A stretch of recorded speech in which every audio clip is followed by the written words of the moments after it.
शर्मिला रुकने वाली नहीं थी।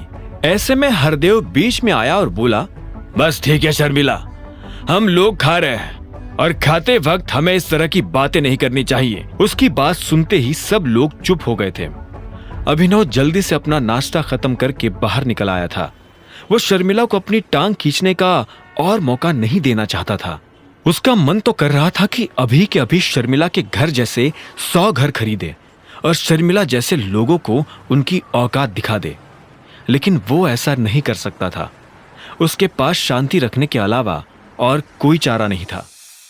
अभिनव ऑफिस पहुंच चुका था। जब वो अपने कैबिन में बैठा था तो जेनी भड़कते हुए उसके कैबिन में आई और दरवाजा खोलते हुए बोली, ये सब क्या है? हाँ? अभिनव पलटकर अपनी कुर्सी के पीछे देखने लगा। उसे समझ नहीं आ रहा था कि जेनी किससे बात कर रही है।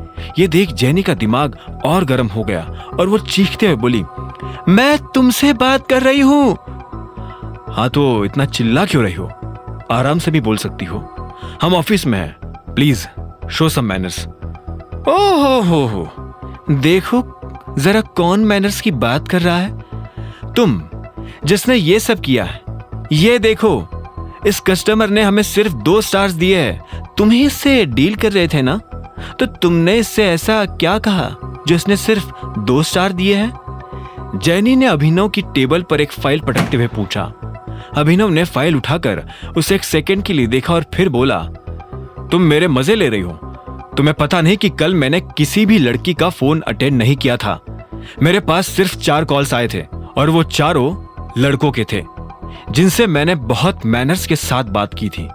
अच्छा, तो फिर ये कैसे हुआ? एक्सप्लेन करो। तुम झूठ बोल रहे हो। तुम हर चीज अपने हिसाब से क्यों करना चाहते हो? सीईओ सर ने तुम्हें मैनेजर की पोस्ट से निकाल दिया तो तुम इस बात का खुन्नस निकाल रही हो। मैं फिर से कह रहा हूं, मुझसे अच्छे से बात करो। नहीं तो क्या कर लोगे? तुम्हें पता नहीं है, लेकिन यहां तुम्हारी सीनियर मैं हूं। अभिनव ने यह सुनकर एक गहरी सांस ली। जेनी को उसकी फाइल वापस की और बोला, प्लीज अभी मेरे ऑफिस से बाहर निकल जाओ। मेरे पास इन सब बातों के लिए टाइम नहीं है। मिस्टर अभिनव, मुझे एक्सप्लेनेशन चाहिए।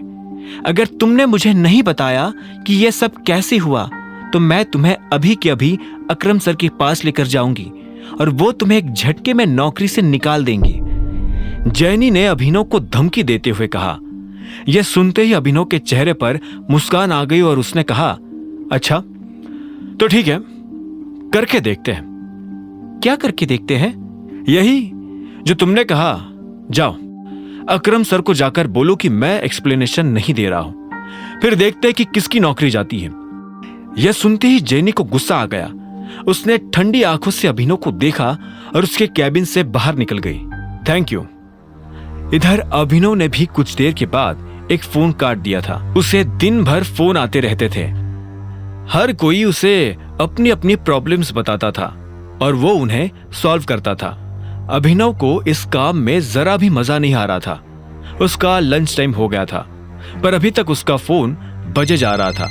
अकरम चाहता तो उसे किसी दूसरे डिपार्टमेंट में भेज सकता था, लेकिन उसने अभिनव को जानबूझकर यहां भेजा ताकि उसके पास अपना खुद का एक कैबिन हो।